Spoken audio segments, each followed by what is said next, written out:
নমস্কার বন্ধুরা, welcome to ST unique sports. তো এই ভিডিওটা হতে চলেছে ইন্ডিয়ান ফুটবলের বেশ কিছু গুরুত্বপূর্ণ আপডেট নিয়ে, যেখানে ইস্ট বেঙ্গলকে নিয়ে তোমরা দেখতে পাচ্ছ ট্রান্সফার নিউজ আসতে শুরু করে দিয়েছে। তো সেই ইস্ট বেঙ্গলকে নিয়ে বেশ কিছু গুরুত্বপূর্ণ ইন্টারেস্টিং আপডেট তোমাদের সঙ্গে শেয়ার করার রয়েছে।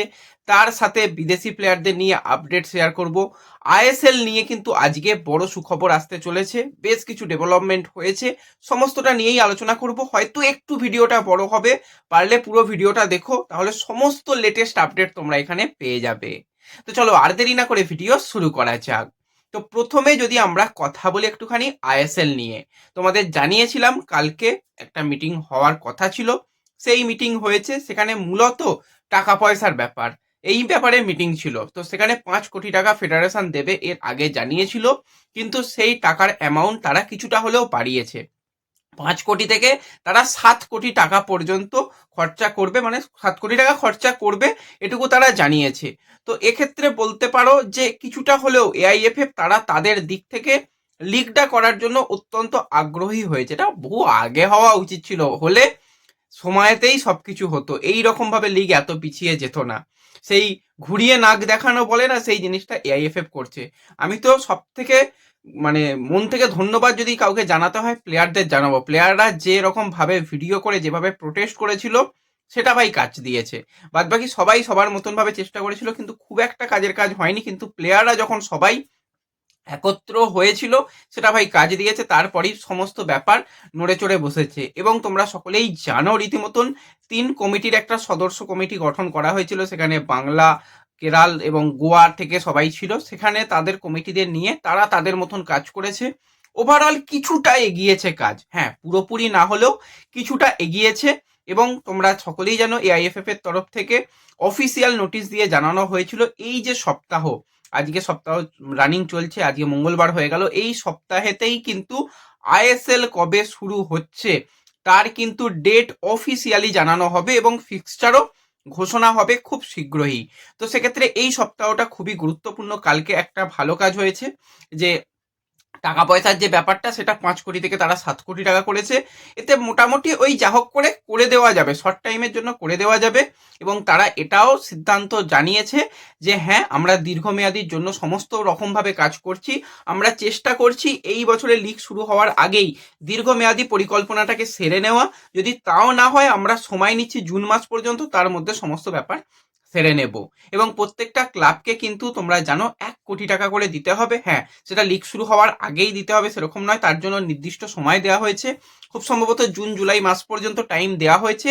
সেই টাইমের মধ্যে যারা খেলবে, যে ক্লাবগুলো খেলবে, তারা 1 কোটি টাকা করে দিক, তাহলে তারা খেলতে পারবে, তাদের কোনো রকম অসুবিধা হবে না। এবং ম্যাচ অর্গানাইজ করে ক্লাব, সেটা তোমরা সকলেই জানো, এতদিন এটাই করে এসেছিল, হোম ম্যাচগুলো অর্গানাইজ করে। তো এবার তো সিঙ্গেল লেগে হবে এবং একটা নিউট্রাল ভেন্যুতে হবে। সেক্ষেত্রে যে দুটো দলের খেলা হবে, তাদের দুজনকে মিলেই ওই ম্যাচের আয়োজন করতে হবে, যেটা এতদিন ধরে হয়ে আসছিল, যে যারা হোম ম্যাচ করতো তাদের, সেটা না হয়ে এবার ওই দুটো দলকে মিলেই করতে হবে। ব্যাপারটা এখান পর্যন্ত সবকিছু ঠিকঠাক রয়েছে। এবং এর মাঝখানেই যেটা মার্কাসের তরফ থেকে আপডেট এসেছে, এফসি গোয়া কিন্তু তারা টেম্পুরারি তাদের যে ফুটবল অপারেশন, সিনিয়র দলের ফুটবল অপারেশন বন্ধ রেখেছে। ভাই তাদের ফুটবল অপারেশন বন্ধ, ব্যাপারটা একটু কিরকম লাগছে, কেন লাগছে, একটু তোমাদের সঙ্গে পুরো ব্যাপারটা যদি শেয়ার করি। তোমরা সকলেই জানতে, গোয়া এবং কলকাতায় এই দুটো ভেন্যু ঠিক করা হয়েছিল, এখানেই কিন্তু খেলার সম্ভাবনা তৈরি হয়েছিল।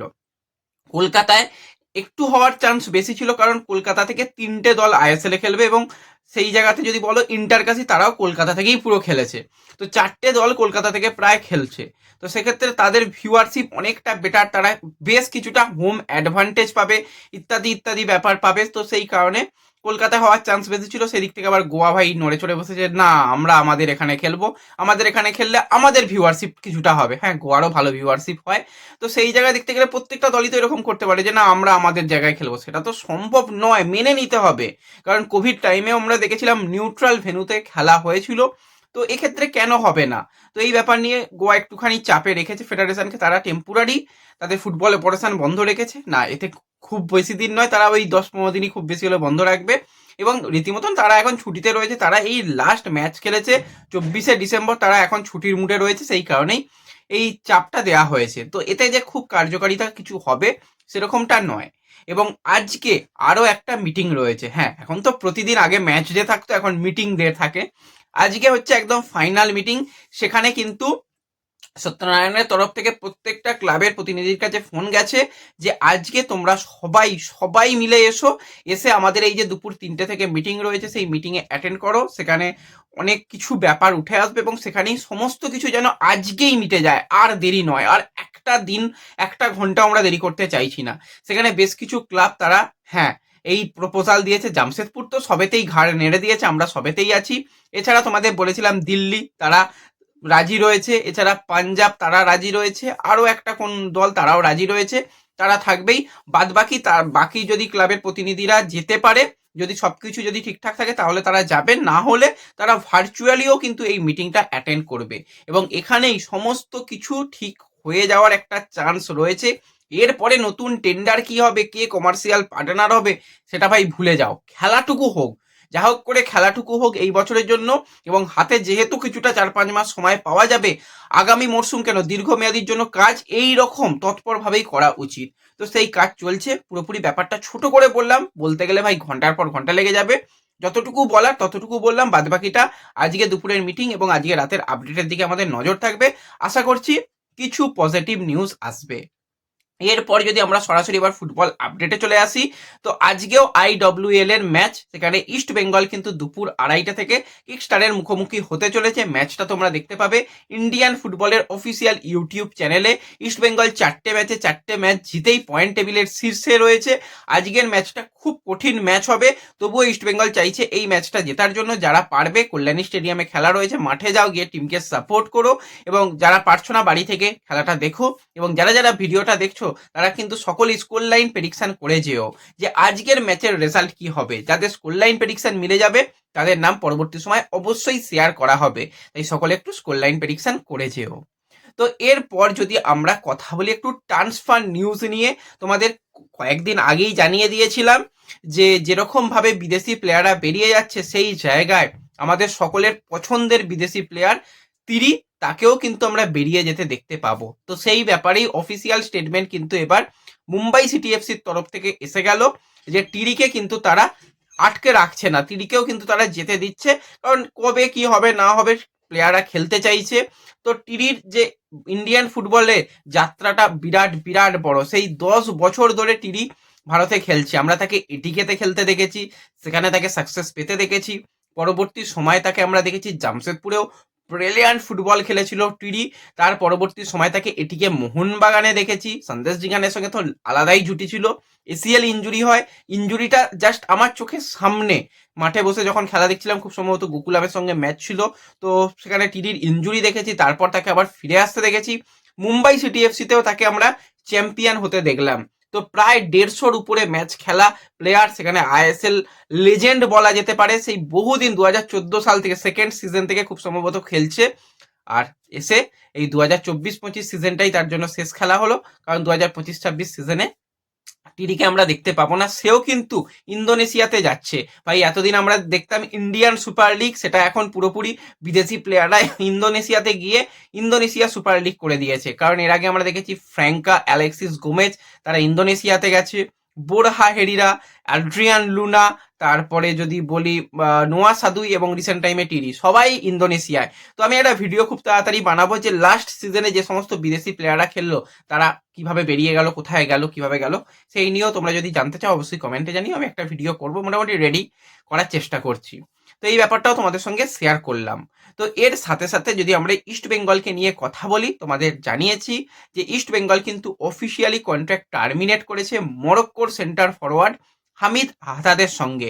কারণ হামিদকে নিয়ে দুটো সমস্যা। এক হচ্ছে হামিদের ইঞ্জুরি, মানে গুরুত্বপূর্ণ সময় হামিদ ইনজিওর্ড হয়ে মাঠের বাইরে চলে যায়।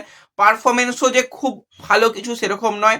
টোটাল 8টা ম্যাচে মাত্র 2টো গোল, 1টা অ্যাসিস্ট, 3টে গোল কন্ট্রিবিউশন, যেটা একদমই চলে না। এর থেকে ভাই কেভিন সিবিলে মনে হয় বেশি গোল করে দিয়েছে, এর থেকে বিপিন সিং অনেক ভালো খেলছে। তো এই রকম প্লেয়ারকে রাখলে ভাই চাপের ব্যাপার। তো সেই কারণে তাকে ছাঁটাই করা।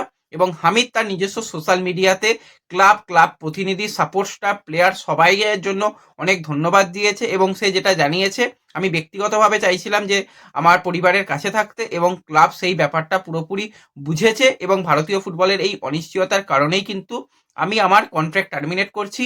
মন থেকে ইস্টবেঙ্গলকে অনেক অনেক ভালোবাসি, সমর্থকদের অনেক ভালোবাসি, এবং আমি চাই ইস্টবেঙ্গল সর্বদা সাকসেস পাক, এবং ইস্টবেঙ্গলের জন্য কিন্তু অনেক শুভকামনা রইল। সেটা কিন্তু হামিদ আহাদাত তার নিজস্ব সোশ্যাল মিডিয়াতে শেয়ার করেছে। এবং তোমরা সকলেই জানো ইস্ট বেঙ্গল কিন্তু গতকাল থেকেই অনুশীলন শুরু করে দিয়েছে, এবং সেখানে অনুশীলনে পুরো ক্লোজ ডোর ভাই, নেক্সট লেভেলের কালকে অনুশীলন হয়েছে। যাই হোক, সেখানে আমরা দেখতে পেলাম, ভেবেছিলাম 2 বিদেশি প্লেয়ার, কিন্তু না, 3 বিদেশি প্লেয়ার তারা অনুশীলনে যোগদান করেছে। সেখানে অবশ্যই হিরোশি ইবুসুকি ছিল, সল ক্রেসপো ছিল, এবং মোহাম্মদ বাসিম রাশিদ, তাকেও কিন্তু আমরা অনুশীলনে দেখতে পেয়েছিলাম। বাসিম রাশিদের একটু আসতে দেরি হওয়ার কথা ছিল, কিন্তু ভাই এসে গেছে, ভালো কথা, খুব ভালো কথা। এবং যে বাকি 2জন বিদেশি প্লেয়ার, তার মধ্যে কেভিন সিবিলে এবং মিগুয়েল ফিগুয়েরা, তারা দুজনও কিন্তু খুব তাড়াতাড়ি যোগদান করবে, সেরকমটাই খবর পাওয়া যাচ্ছে। এবং এই অনুশীলনে দেখার বিষয় ছিল যে ভারতীয় প্লেয়ার কারা আছে। মোটামুটি বেশিরভাগ প্লেয়াররাই এসে গেছে, সবাইকেই ইস্টবেঙ্গলের অনুশীলনে দেখা গেছে, সোশ্যাল মিডিয়া পেজে দেখতে পাবে। এবং সেখানে ইন্টারেস্টিং ব্যাপার, ইস্টবেঙ্গল সাইন করিয়েছিল আরিয়ান সাহকে গোলকিপার পজিশনের জন্য, আবার পরে তাকে দেখলাম লোন আউট করে দেওয়া হলো। ভাই আরিয়ান সাহকেও কিন্তু আবার কল আপ করা হয়েছে, আরিয়ানকেও কিন্তু আমরা দেখতে পাচ্ছি ইস্ট বেঙ্গলের অনুশীলনে। এবং কেরালা সুপার লিগে বেশ কয়েকটা ম্যাচে ব্রিলিয়ান্ট গোলকিপিং, একটা ম্যাচে তো ম্যান অফ দ্য ম্যাচও হয়েছিল আরিয়ান সাহ, তাকে কিন্তু মানে ইস্ট বেঙ্গল শিবিরে আমরা দেখতে পাচ্ছি, তাকে ব্যাক করা হয়েছে। এবং ইস্ট বেঙ্গলের সিনিয়র দলেরই এখন প্লেয়ার বলতে পারো গৌরব সাউ, তার জয়েন করতে হয়তো কয়েকটা দিন লাগতে পারে, কারণ গৌরবের সঙ্গে কথা বলে যেটুকু জানতে পারলাম, গৌরব তার বাবাকে হারিয়েছে, তো সেই কারণে গৌরব হয়তো জয়েন করতে পারছে না। কয়েকদিনের মধ্যেই গৌরব জয়েন করবে, এবং গৌরবের পরিবার পাশে থাকাটা এখন সব থেকে জরুরি, সেই জন্যই গৌরব নিজেকে আরো শক্তিশালীভাবে ফিরে আসুক, আমরা এটাই চাই। তো এছাড়া যদি আমরা কথা বলি হিরোশি ইবুসুকিকে নিয়ে, অনেকে জানতে চাইছিলে যে এবার কি হিরোশির কি হবে। দেখো, হিরোশির পারফরমেন্স আরো খারাপ। হিরোশি কিন্তু একজন খুব ভালো টিম ম্যান, প্রত্যেকটা প্লেয়ারের সঙ্গে খুব ভালো সম্পর্ক, চেষ্টা করছে, কিন্তু হ্যাঁ, তার ফিনিশিং এখনো পর্যন্ত আসছে না। তো হিরোশি ইবুসুকিকেও কি ছাড়তে পারে? হ্যাঁ, ছাড়ার সম্ভাবনা রয়েছে, যদি লিগ নিয়ে ঘোষণা এসে যায়। ইস্টবেঙ্গল তো স্ট্রাইকারের সন্ধানে রয়েছে, তো সেক্ষেত্রে হিরোশিকেও যদি ছাঁটাই করে দেয় ইস্টবেঙ্গল, অবাক হবার কিছু নেই। আমি তো বলবো একটা ভালো মানের বিদেশি স্ট্রাইকার আসুক, তার সাথে ডেভিড জেসিনদের সুযোগ দিক, তারা হিরোশি বা হামিদের থেকে খুব একটা খারাপ হবে না। তাদের যদি সুযোগ দেওয়া হয়, আমি তো বলবো যেরকম চান্স ক্রিয়েট করছে মিগুয়েল, এদিকে বিপিন, ওদিকে মহেশ, তো সেক্ষেত্রে ভাই এরা গোল পাবেই, এরা গোল করবেই। বিপিন দুর্দান্ত টাচে রয়েছে, তো সেই জায়গাতে বিপিনের বাড়ানো বল, সেখান থেকে ডেভিড ভাই গোল পাবে। ডেভিড নামলেই একটা ছটফটে ভাব, জেসিন নামলেও একটা ছটফটে ভাব, তাদের সুযোগ দিলে খারাপ হবে না। এবং এটুকু বলে রাখছি, ইস্টবেঙ্গলের নজরে ছিল ব্রাজিলিয়ান সেন্টার ফরওয়ার্ড প্লেয়ার, 27 বছর বয়সী ডিগল, যাকে কিন্তু আমরা নামধারীতে খেলতে দেখেছি। দুর্দান্ত পারফরমেন্স, খুব পছন্দের প্লেয়ার কিন্তু অস্কার ব্রুজনের, একটা সময় চেয়েছিল, কিন্তু নামধারী লাস্ট সিজনে ছাড়তে তাকে চাইনি। তো সেক্ষেত্রে ডিগল কিন্তু বর্তমানে একদম ফ্রি প্লেয়ার রয়েছে, এবং আমরা তাকে ডুরান্ড কাপেও দেখলাম 3টে ম্যাচে 2টো গোল, একটা অ্যাসিস্ট করতে, এবং নামধারীর হয়ে টোটাল কিন্তু 21টা ম্যাচে 14টা গোল, 7টা অ্যাসিস্ট, মানে প্রায় 21টা ম্যাচে 21টা গোল কন্ট্রিবিউশন রয়েছে। তার দিকেও নজর দিতে পারে, ফিজিক্যাল স্ট্রাইকার, ভালো ফিনিশিং করতে পারে, প্রচন্ড ওয়ার্কলোড নিতে পারে, এবং ব্রাজিলিয়ান প্লেয়ারদের আমরা আলাদাই টাচ দেখেছি। ক্লেটন সিলভা ব্রাজিলিয়ান প্লেয়ার ইস্টবেঙ্গলে এসে দুর্দান্ত অবদান রেখেছিল, তো এরকম একজন ব্রাজিলিয়ান প্লেয়ার অপশন হিসাবে রয়েছে, দেখা যাক এই প্লেয়ারের দিকেও নজর দিতে পারে, যদি আসে আমি তো বলবো ভালো সাইনিং। তো ব্যাস, এই ভিডিওতে এটুকুই আপডেট শেয়ার করার ছিল। ভিডিও ভালো লাগলে লাইক শেয়ার করে দিও, চ্যানেলে প্রথমবারের জন্য এলে সাবস্ক্রাইব করে নিও। দেখা হবে পরবর্তী ভিডিওতে, ধন্যবাদ।